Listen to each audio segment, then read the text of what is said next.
Dieu n'échoue jamais. C'est quel problème qui le fait reculer? Il ne ment jamais. Une chaîne de télévision chrétienne des centres de restauration chrétienne. Jésus son enfant, éducation et d'autres événements chrétiens. CSTV, Jésus-Christ chez vous, CSTV Télévision, la chaîne qui restaure les âmes. S'il y a des hommes pour prier, c'est parce qu'il y a un Dieu pour exaucer. Chaque chose en son temps, ma victoire arrive parce que je suis pas né pour pleurer. Enfant de Dieu n'aime pas la galère, enfant de Dieu n'aime pas facilité. Je poursuis ma vision, je n'arrête pas, faut aimer mon affaire si tu es fâché. Bonjour, bonjour tout le monde, je crois que vous allez bien. Je vais aussi bien par la grâce des dieux. Nous sommes encore aujourd'hui comme prévu pour partager ces moments avec vous, ces moments de partage, ces moments des rencontres. Nous sommes en train de vouloir faire ce qu'on appelle les chocs d'idées, mais pas vraiment ça. Nous sommes en train de vouloir s'échanger, connaître et aussi faire connaître ce que nous avons afin que nous puissions nous aider dans des domaines qui sont très sensibles de la vie, qui touchent directement nos vies ainsi que nos églises. Je suis le frère Dieu merci, Kabongo Mukendi. Je suis aujourd'hui pour partager avec vous ces petits sujets qui est très important et qui touchent beaucoup de domaines de la vie. En fait, les sujets en question, c'est le leadership.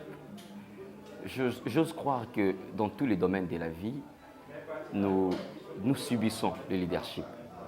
Le leadership, c'est quelque chose qui s'impose dans toutes les places où habitent les hommes, ce qu'on appelle la société.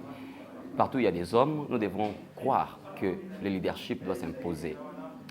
En fait, beaucoup de gens définissent le leadership selon eux.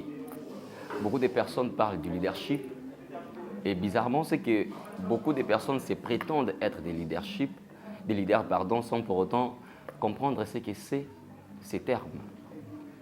Avec la grâce de Dieu, nous allons essayer un peu de comprendre ce que c'est le leadership. C'est quoi le leadership exactement? Je vais vous dire déjà d'emblée que le leadership, c'est la première chose que Dieu avait donnée au monde, à l'homme. Si vous lisez la Bible dans le livre de Genèse, vous allez comprendre avec moi que le monde n'avait pas de forme. Tout était créé, les animaux étaient créés, mais il n'y avait pas de l'ordre. Les animaux faisaient ce qu'ils voulaient. En fait, tout était en désordre. Mais Dieu s'était arrangé afin que tout devienne ou marche en ordre. C'est pourquoi il avait créé l'homme. Il avait fait l'homme. L'homme est venu dans le monde, cet homme qu'on a appelé Adam. Lorsque Adam est venu, nous avons vu avec vous que à l'arrivée d'Adam, les choses avaient commencé à changer. Dieu avait donné la garde du jardin à Adam. Parce que Dieu savait que le monde ou l'organisation sans un leadership est une organisation morte. C'est pourquoi il y a quelque chose que nous devons d'abord savoir. C'est quoi le leadership? Beaucoup de gens croient que le fait pour eux d'être devant les gens, c'est ça le leadership. Beaucoup de gens croient que le leadership, c'est quelque chose en fait, c'est lorsqu'on s'impose sur les gens, c'est alors qu'on est leader. Je vais déjà vous scandaliser pour vous dire qu'il y a des gens qui sont devant d'autres personnes, mais qui ne sont pas des leaders. Le leadership, ce n'est pas le fait d'être dictateur, de s'imposer sur les gens. Contrairement à ce que les gens croient, qu'être leader, c'est marcher sur les gens. Si vous lisez dans le livre de Matthieu, chapitre 20, les versets 20, c'est une histoire très merveilleuse. C'est une maman qui était venue auprès de Jésus. La Bible dit qu'il s'est prosterna. Lorsqu'elle s'est prosternée, elle a dit à Jésus, « Seigneur, je vais te faire une demande. » Elle dit, « Ordonne que mes deux fils, qui étaient Jacques et Jean, puissent s'asseoir l'un à ta droite et l'autre à ta gauche lorsque tu reviendras. » La mère avait compris la meilleure chose à demander à Jésus. Elle avait compris que pour mes deux fils, je dois demander pour eux le leadership. En fait, c'est quoi le leadership déjà? Vous devez savoir avec moi que le leadership, c'est les positionnements. Si je dois les définir d'une manière ecclésiastique, je dirais que le leadership chrétien, en fait, le leadership dans l'Église, c'est le fait d'avoir la position devant Dieu, mais aussi l'utilité devant les hommes. Dans le livre des Jean, la Bible dit, dans le livre de Luc, la Bible dit, lorsqu'on parlait de Jean-Baptiste, on dit qu'il était grand devant les seigneurs. Le leadership, c'est le fait d'avoir la position devant Dieu. Lorsque vous avez de la position devant Dieu, et lorsque vous exercez l'influence de ces positionnements auprès des hommes, c'est alors que vous êtes leader. La Bible dit Jean-Baptiste était grand devant Dieu, mais la Bible dit lorsqu'il était né, il avait amené la joie auprès des hommes. Il était venu pour faire une mission, exercer une mission, une influence prophétique auprès des hommes. Mais lorsque Jean-Baptiste est venu, nous avons vu des choses assez contrastes, assez contradictoires par rapport à ce que nous comprenons sur le leadership. Aujourd'hui, nous croyons que le leadership, c'est le fait d'être les maîtres des hommes. Lorsque la mère des fils des Zébédée a adressé cette demande à Jésus, j'aime la réponse de Jésus. Jésus lui dit, vous ne savez pas, tu ne sais pas ce que tu demandes. Frère, il y a de ceux qui demandent à Jésus, à Dieu, dans des prières. Seigneur, je veux être leader. Seigneur, je veux être grand. Seigneur, je veux être ceci, je veux être cela. Je veux exercer de l'influence. Mais ce que je vais vous dire, c'est que beaucoup de ceux qui demandent à Dieu les positionnements ne maîtrisent pas trop les retombées de leurs prières. Pourquoi? Parce qu'il y a de ceux qui demandent, mais qui ne pèsent pas l'essence de la demande. Jésus a dit, tu ne sais pas ce que tu demandes. Mais j'aime la suite. Il dit, est-ce qu'ils pourront boire la coupe que je dois boire? Frère, le leadership est attaché au prix. La coupe que Jésus avait parlé n'était pas la coupe, je ne sais pas moi, un verre dans lequel contiendrait les sangs. Non. Jésus parlait de la coupe dans le sens du prix à payer. Il n'existe pas de leadership sans les prix à payer. Il n'existe pas de positionnement sans les prix à payer. Vous allez le comprendre dans la suite. Mais après que Jésus a dit cela, j'ai remarqué la réponse de ces deux fils des Zébédée. La Bible dit que Jean et Jacques répondirent. Ils ont crié, oui, nous les pouvons. Nous pouvons boire cette coupe. Frères, sœurs, c'est comme toi et moi aussi. Nous sommes pressés aujourd'hui d'accepter de prendre des positionnements. Mais nous ne maîtrisons pas les prix. Nous ne sommes pas prêts à payer les prix, mais nous sommes prêts à accepter ou à demander le leadership. Il y a beaucoup de gens qui sont sur les montagnes aujourd'hui. Beaucoup de gens désirent avoir des positionnements. Je vais devenir pasteur, je vais devenir prophète, je vais devenir ceci ou cela. C'est bien de les vouloir. La Bible d'ailleurs nous encourage de désirer.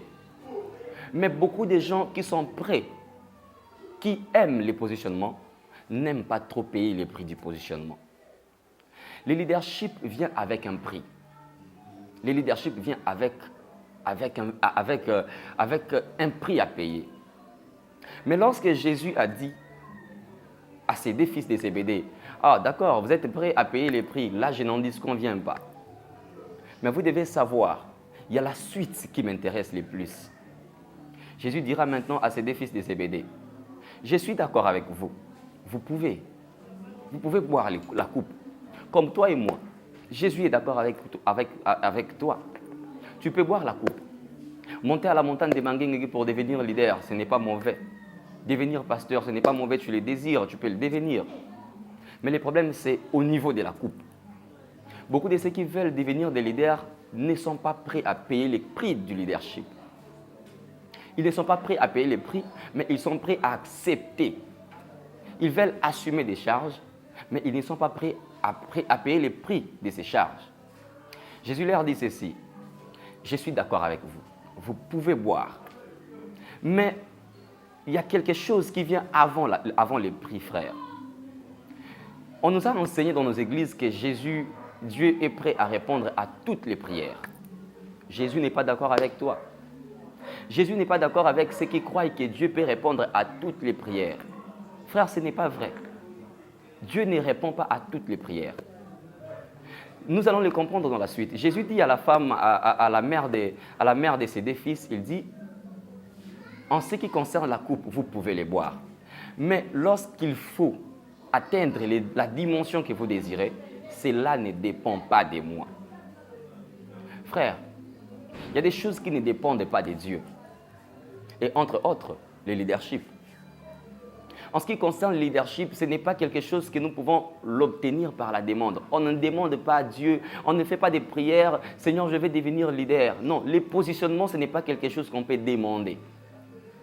On ne demande pas à Dieu la position du leadership. Alors, comment devenir leader?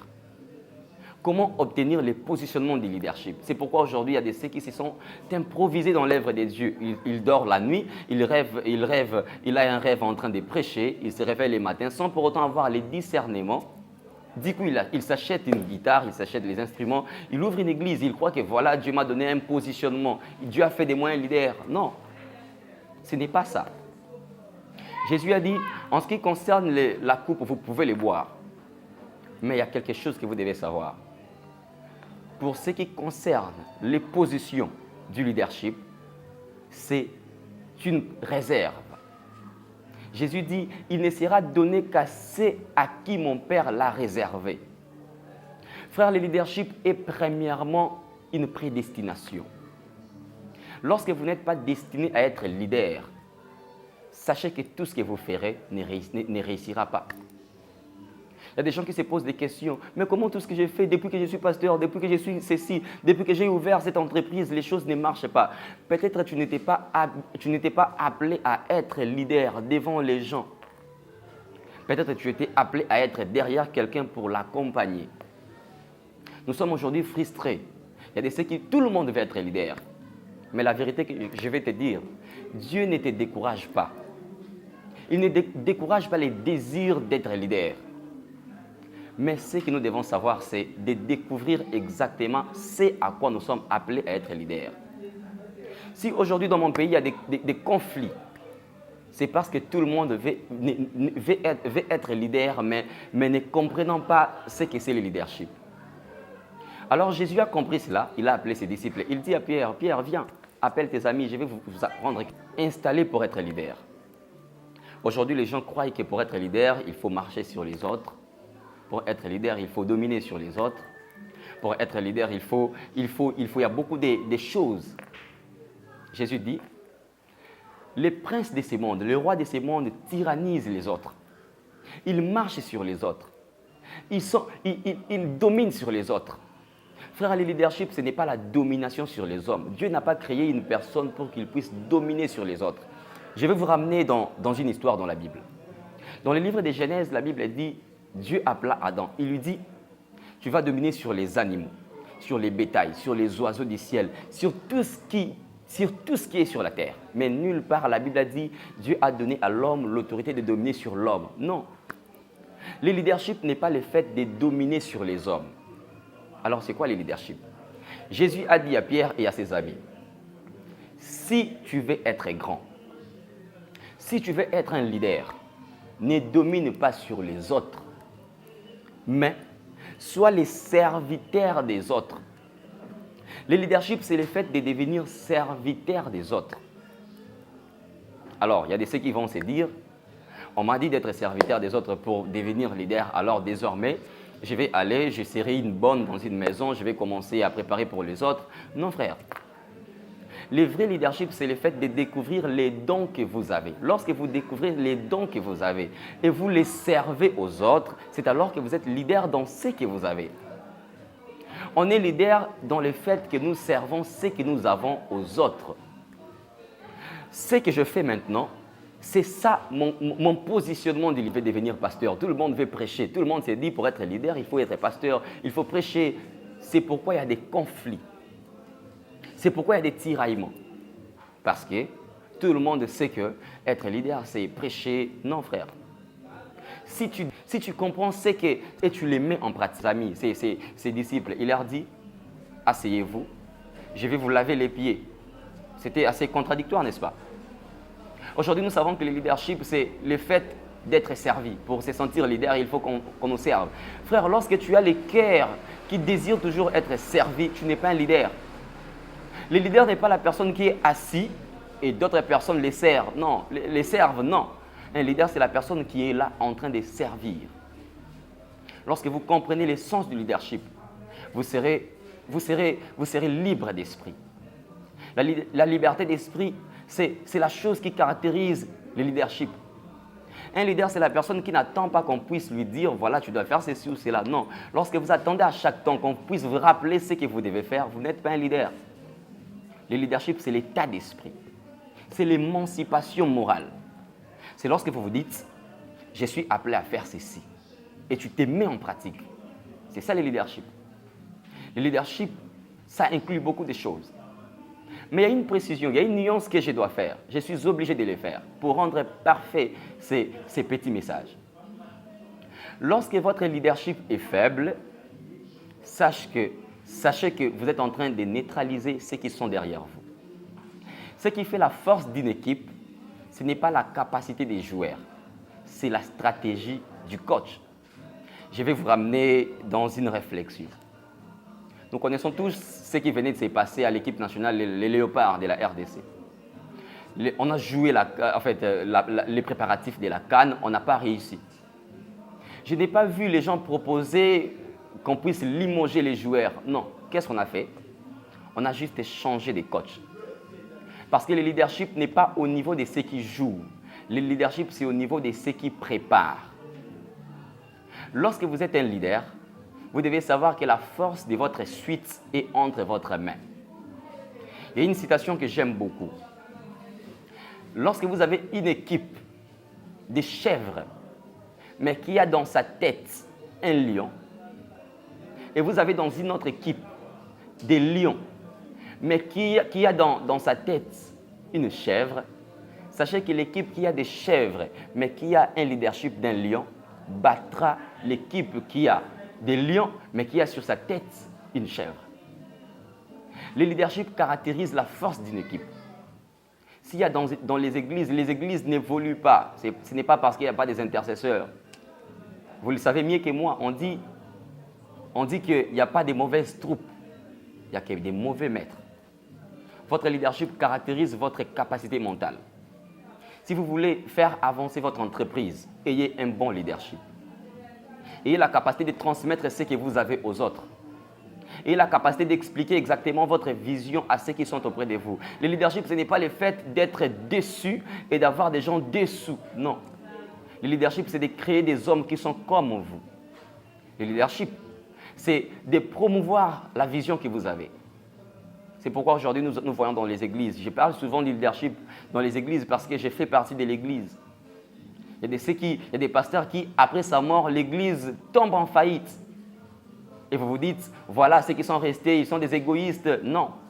C'est parce que le leader n'avait pas la capacité de transmettre son leadership sur d'autres personnes. Moi, je crois à un leadership. Si aujourd'hui, dans notre pays, nous avons du mal à s'en sortir, ce n'est pas parce que la population est naïve, comme le dit d'autres personnes. On dit que voilà, la population congolaise est paresseuse, les jeunes Congolais sont des paresseux. Non. C'est parce qu'on n'avait pas eu des élites, on n'avait pas eu des hommes qui avaient la capacité de nous transmettre cette capacité-là, cette conception-là. Le leadership, c'est le fait d'être autonome. C'est le fait de prendre ce qui est en vous et de les démontrer aux hommes, de les prouver aux hommes.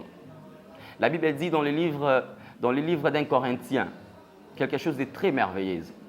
La Bible dit, car la création attend-elle avec un ardent désir la révélation des fils de Dieu. Il est temps que le leadership puisse se révéler. Il est temps que nous puissions changer le monde. Mais par un leadership fort, par un leadership vaillant, par un leadership qui va bouleverser le monde. Mais cela ne commencera que par la prise de conscience. Cela ne commencera surtout lorsque les jeunes comprendront ce à quoi ils sont appelés. Tant que tu seras là, en train de t'évaquer dans des choses qui ne t'apportent rien, tu seras toujours un suiveur. Tandis que Dieu n'a pas appelé quelqu'un pour être derrière une autre personne. Non, Dieu a fait de chacun le leader de sa vie. Pendant que j'encadre les jeunes dans mon département, j'aime toujours dire une phrase. Je l'utilise comme un leitmotiv. Je le dis à chaque moment. J'aime toujours dire aux jeunes que vous devez vivre comme la bougie. J'aime cette réflexion. Tout homme doit vivre comme une bougie. La bougie est différente comment je vais le dire, d'autres substances qui nous servent à la lumière ou au feu. La bougie est différente du brasier ou du brasero. Pourquoi?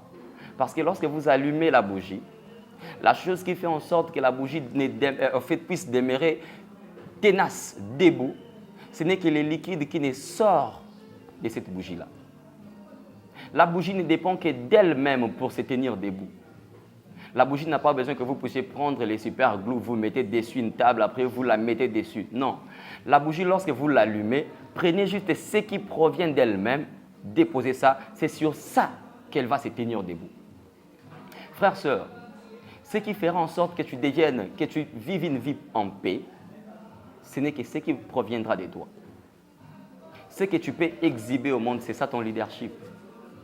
Qu'est-ce que tu as en toi? Qu'est-ce que tu peux offrir au monde? Le monde va se reconstruire que par le leadership. Et le leadership, ce n'est pas les fruits des écoles. Ce que je fais maintenant, c'est ce que j'ai découvert en moi. C'est ce que j'ai compris en moi. C'est pourquoi je suis en train de l'exhiber. C'est pourquoi je suis en train de le démontrer. Et je suis à l'aise dans ce que je fais. Toi aussi, tu peux faire quelque chose en étant à l'aise. Tu peux donner au monde, tu peux offrir au monde ce que le monde n'a jamais vu. J'aime toujours dire aux gens, tu es la meilleure version de ce que le monde n'a jamais vécu. Alors, commence à armer ton leadership. Offre au monde ce que le monde n'a jamais vu. S'il y a des pasteurs qui vont suivre ces petits moments de partage, j'ai quelque chose à vous dire. On n'est pas leader en tirant sur les brebis. On n'est pas leader, on n'est pas pasteur, on ne se sent pas pasteur lorsqu'on se sent au-dessus des autres. D'ailleurs, les grands sont ceux qui ont compris que la grandeur, c'est l'humilité. Et lorsque vous exercez l'humilité, vous êtes dans le bon leadership. Si vous êtes prophète, le leadership, ce n'est pas le fait d'amoindrir les autres. C'est le complexe que beaucoup de prophètes ont dans leur tête. Lorsque vous êtes prophète, cela veut dire que vous êtes au summum de tous. Non. Le leadership, c'est le fait d'être humble, de partager juste les dons que vous avez avec les autres. Le leadership, c'est le fait de mettre les autres à l'aise. Et le leadership, c'est le fait de montrer aux hommes que vous êtes capable d'exhiber ce que vous avez vraiment. J'aime ces pays et je crois au bon leadership. J'aime l'église du Congo et je crois au bon leadership dans les églises. Si nous voulons développer les choses, ne changeons pas ceux qui sont en train de travailler. Changeons notre leadership. Changeons notre manière de réfléchir. Changeons notre capacité de dénoncer les choses. C'est comme ça que nous allons émerger le monde. Si vous êtes parents dans la maison, ce n'est pas le fait de frapper sur les enfants seulement que vous aurez le bon leadership. Le leadership, c'est le fait de partager. C'est le fait de parler. C'est le fait d'éduquer. Et c'est le fait d'instruire les hommes. C'est ça le bon leadership. Je crois que par ces petits messages, nous aurons beaucoup de retombées. Nous aurons beaucoup de témoignages. Parce que moi aussi, je suis le fruit d'un leadership. Je suis passé par un leadership assez méticuleux. Mon père était assez rigoureux avec moi. Pas dans le sens de me mater, mais il était là pour m'instruire. Et après lui, je suis passé par un leadership. Au pied d'un homme de Dieu, mon père spirituel, le prophète Samuel H. Rocher. Lui, il était plus qu'un père. Il faisait des choses comme un enseignant. Et c'est ça sa particularité. Et c'est par ça que nous sommes devenus aussi ordonnés. C'est par ça que nous savons du moins faire ce qui est bon et ne pas faire ce qui n'est pas bon. Arrangeons notre manière de leader. C'est alors que nous allons arranger notre société. J'étais votre humble serviteur, le frère Dieu merci, Kabongmu Kenzi. Je vous aime énormément. C'est pourquoi j'aime disposer ces moments avec vous, des partages, d'enseignement, mais surtout de collaboration. Lorsque nous aurons beaucoup d'opportunités, nous ferons plus que ça. Nous serons devant vous pour partager à chaque moment ce que nous aurons à énoncer. Et nous croyons que Dieu fera grâce. Ce message va nous aider. Il va ajouter un plus dans nos vies. Que Dieu vous bénisse abondamment. Merci. Oui, Bina. Merci à vous pour cette attention. Nous sommes là, nous sommes l'école de la jeunesse. Nous apprenons lorsque nous sommes en train de vous apprendre. C'est ça l'avantage. Comme je l'ai dit, je suis Dieu merci. Si vous voulez m'avoir, il y a des liens.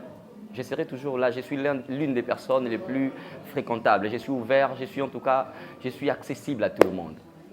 Je suis sur Facebook. Si vous écrivez DM, opulent philanthrope, vous m'aurez. Je suis disponible. Si vous voulez m'avoir sur WhatsApp, appelez les numéros, les 81, les 081 62 64 608. Je suis là. Si je dois saluer les quelques personnes que j'aime beaucoup, j'aimerais saluer premièrement mon père spirituel, le prophète Samuel H. Rocher, que j'aime beaucoup de tout cœur. Je vous avais promis, papa, de faire votre joie et votre honneur. Je le ferai partout où je serai. Je salue toute la famille LCP, à l'occurrence mes amis, mes collègues, les pasteurs Céphas, les pasteurs Jancy, l'évangéliste Miché. Je salue ma maman Petroni. Je salue mon grand frère, le prophète Ouzi Bachala, que j'aime aussi bien. Je salue toute la famille LCP. Je salue en particulier les réalisateurs les plus beaux, j'aime l'appeler ainsi, les réalisateurs les plus beaux, les plus gentils. C'est un homme qui nous aime énormément. Il s'appelle le frère Glody Kafinga. Je l'aime beaucoup. Je dois saluer aussi la personne qui fera les sacrés boulots de monter ces vidéos, le prophète Amos. C'est quelqu'un de très important que nous aimons. Que Dieu vous bénisse abondamment. Nous sommes là pour vous et nous le ferons pour vous. Que Dieu vous bénisse abondamment. Vivez une vie simple mais bien. Que Dieu vous bénisse abondamment. Dieu n'échoue jamais. C'est quel problème qui le fait reculer? Il ne ment jamais. Une chaîne de télévision chrétienne, des centres de restauration chrétienne. Je suis son enfant. Éducation et d'autres événements chrétiens. CSTV, Jésus-Christ chez vous. CX Télévision, la chaîne qui restaure les âmes. S'il y a des hommes pour prier, c'est parce qu'il y a un Dieu pour exaucer. Chaque chose en son temps, ma victoire arrive parce que je suis pas né pour pleurer.